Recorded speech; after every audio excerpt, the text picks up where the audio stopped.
Hello friends, welcome to Raga's recipes.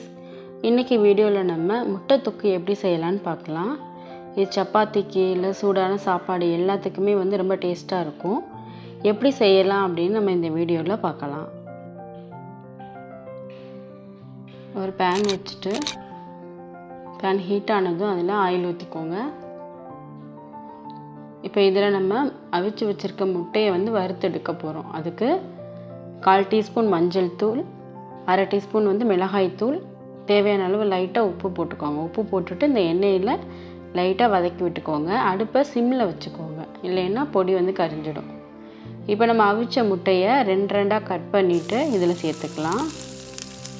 சேர்த்துட்டு 2 பக்கட்டும் ஒவ்வொரு நிமிஷம் மட்டும் இருந்தால் போதும். திருப்பி போட்டு நல்லா வேக வச்சுக்கோங்க. ரொம்ப நேரம் இருந்துச்சு அப்படின்னா ரப்பர் மாதிரி ஆகிடும். ஸோ அதனால் ரொம்ப நேரம் அதை அடுப்பில் வைக்க வேண்டாம். லைட்டாக அந்த மசாலா முட்டையில் சேர்ந்தால் போதும். ஸோ லைட்டாக வறுத்து எடுத்துக்கோங்க.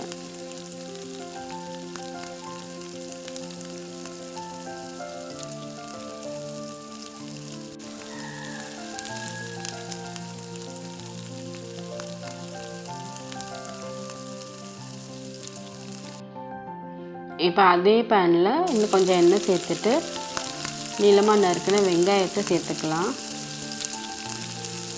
சேர்த்துட்டு நல்லா இதை வதக்கி விட்டுக்கோங்க.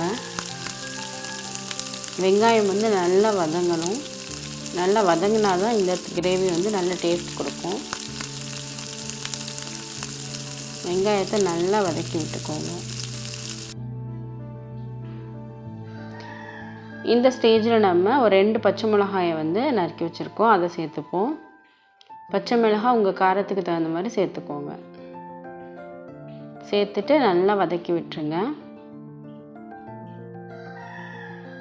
இப்போ இது கூட 1 டேபிள் ஸ்பூன் இஞ்சி பூண்டு பேஸ்ட் சேர்த்துக்கலாம். சேர்த்துட்டு அதோட பச்சை வாசனை போகிற அளவு வதக்கிட்டு அரைச்சி வச்சுருக்க தக்காளி பேஸ்ட்டை சேர்த்துப்போம். தக்காளியை அரைச்சி சேர்க்குறனால இந்த கிரேவி நல்லா நமக்கு திக்காக கிடைக்கும். இப்போ பார்த்தோம் அப்படின்னா அந்த தக்காளி பேஸ்ட் நல்லா வதங்கிடுச்சு.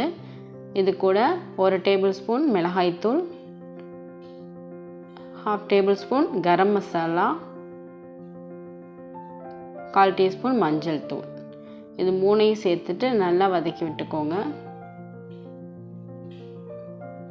கரம் மசாலா சேர்க்குறனால தான் நம்ம தாளிக்கும் பொழுது எந்த ஒரு ஸ்பைசஸும் சேர்க்கலை.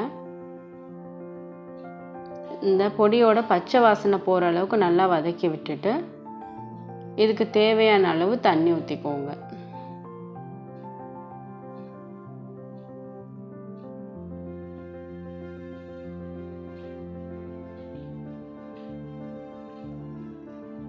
தண்ணி சேர்த்துட்டு நல்லா கலந்து விட்டுருங்க.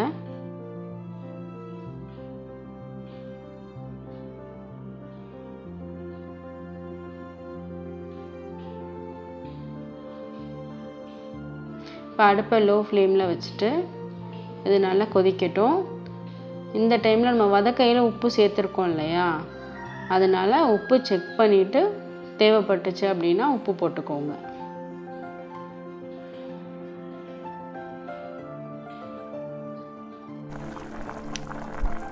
பார்த்தோம் அப்படின்னா நல்லா கொதித்து எண்ணெய் பிரிஞ்சு வந்துடுச்சு. இந்த டைமில் நம்ம வறுத்து வச்சுருக்க முட்டையை சேர்த்துக்கலாம். சேர்த்துட்டு ரொம்ப ஃபோர்ஸாக கிண்டாதீங்க, அந்த முட்டை உடஞ்சிடும். லைட்டாக அதை அப்படியே பிரட்டி விட்டுக்கோங்க. எல்லா சைடும் அந்த மசாலா சாரணும் முட்டையில். அந்த அளவுக்கு லைட்டாக திருப்பி போட்டுக்கோங்க. இதில் நம்ம தக்காளி அரைச்சி சேர்த்தனால தான் நமக்கு இந்த தொக்கு நல்லா க்ரீமியாக கிடச்சிருக்கு. இதே நம்ம வதக்கி சேர்த்துருந்தோம் அப்படின்னா இந்தளவுக்கு நமக்கு நல்ல க்ரீமாக கிடைக்காது. ஸோ தக்காளி அரைச்சி சேர்த்துக்கோங்க. பார்த்தீங்க அப்படின்னா நல்லாவே எண்ணெய் பிரிஞ்சு வந்துருச்சு, பார்த்தாலே உங்களுக்கு தெரியும். இப்போ நமக்கு தொக்கு ரெடி ஆகிடுச்சு. ஸோ இந்த ஸ்டேஜில் கொத்தமல்லி தழையை பொடியாக கட் பண்ணிவிட்டு இதில் தூவிக்கலாம். தூவிட்டு அடுப்பை ஆஃப் பண்ணிவிடுங்க. இந்த தொக்கு நமக்கு சப்பாத்தி கூட சாப்பிடும்போது ரொம்ப டேஸ்ட்டாக இருக்கும்.